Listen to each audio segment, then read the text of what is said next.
Ang programang ito ay rated SPG. Striktong patnubay at gabay ng magulang ang kailangan. Maaaring may masisirang tema, lengguwahe, karahasan, sexual, horror o droga na hindi angkop sa mga bata. Sa opisina ay hiniling naman ni Andre na ibigay na raw sa kanya ni Cedric ang lahat ng profiles ng mga applicants. Sagot naman ng kanyang kaibigan, kung naghahanap nga raw itong si Andre ng kapareho ni Camille ay wala nga raw siyang matatagpuan kagaya nito. Sagot naman ng binata, lahat daw ng bagay ay napapalitan. Habang sila nga ay nag-uusap, hindi naman sinasadya na mapatingin itong si Cedric sa isang lalaki na nag-aayos ng mga CCTV. Tanong ni Cedric ay kung para saan nga daw ba ito? Sagot ni Andre, dahil nga daw ilang araw daw na hindi gumana ang kanyang CCTV at tila nagkaroon nga daw ito ng problema. Bahagya naman na napayuko itong si Cedric at parang naging balisa. Tila naiisip nga nito na baka mabuking na siya ng kanyang kaibigan. Habang ginagawa nga ng lalaki ang naturang CCTV, ay bigla naman nagsalita ang naturang technician. Ayon nga sa lalaki, yung buong araw nga daw nakuha ng CCTV ay tila may sadyang nagbura. Nagulat naman itong si Andre sa sinabi ng lalaki at napaisip nga kung sino naman daw ang gagawa nito sa kanya.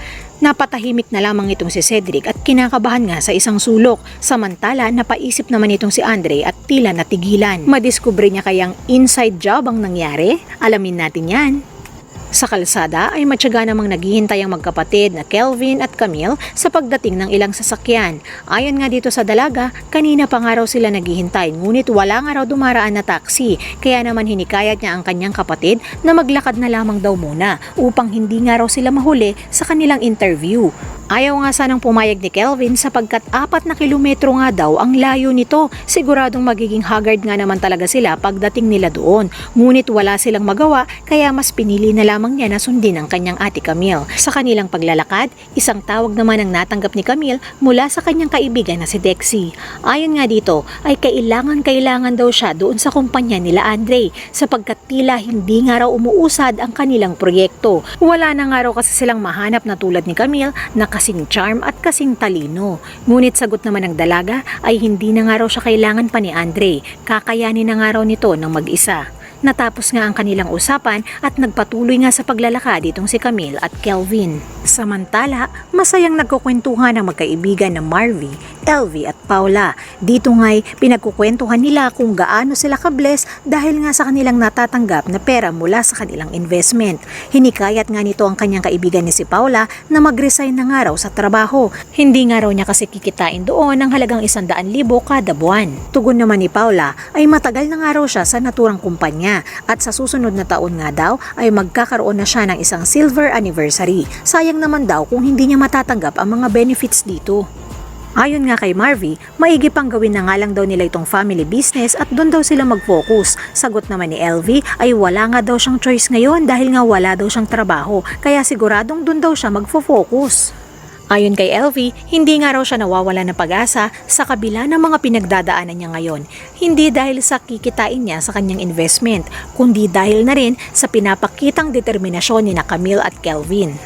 Kinumusta naman ni Paula ang kanyang anak na si Andre.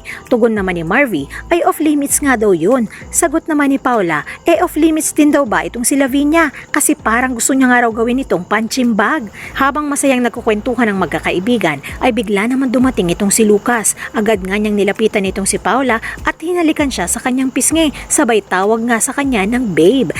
Dahil dito ay nanlaki ang mata nila Elvie at Marvy. Nagulat nga ang dalawa at hindi nila ito inasahan.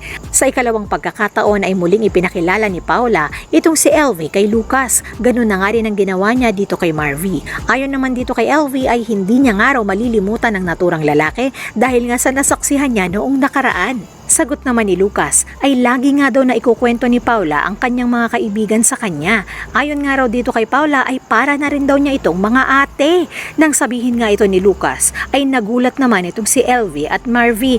Dahil nga dito ay halos hindi naman matanggap ni Elvie ang pagpapakilala sa kanila ni Paula. Tanong nga niya ay anong tawag daw sa kanilang dalawa? Mga baby? Sabay hagik-gikan naman ang mga ito. Pabirong sagot naman sa kanya ni Paula ay bilib na bilib nga raw siya dito kay Elvie sapagkat napakalakas na nga raw ng batak sa kanya ng tadhana ay nakukuha pa raw nitong magbiro. Dahil sa mga banat na ganito ay mas lalo namang lumakas ang tawanan ng magkakaibigan. Naisipan naman ni LV na kumustahin itong si Lucas. Nagsimula na nga siyang i-interview ang naturang lalaki. Ayon nga sa kanya ay kumusta naman daw ang trabaho nito. Stable daw ba? Sagot naman ng binata ay naiisip nga daw niyang tapusin ang kanyang pag-aaral. Natuwa naman itong si Marvy nang sabihin nga ito ni Lucas dahil itutuloy na nga niya ang kanyang kursong nursing. Paalala nga ni Marvy, dapat daw ay mag-focus nga ito sa pag-aaral, hindi sa pag-girlfriend. Sabay tawa na naman ang malakas. Parang ginigisa na nga nila itong si Paula sa pamamagitan ng pagbibiro.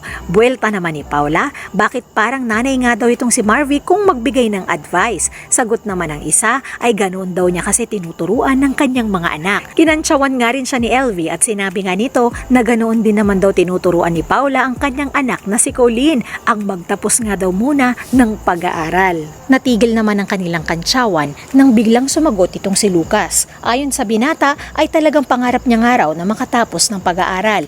Igagapang niya nga raw ito dahil sanay naman daw siya sa hirap.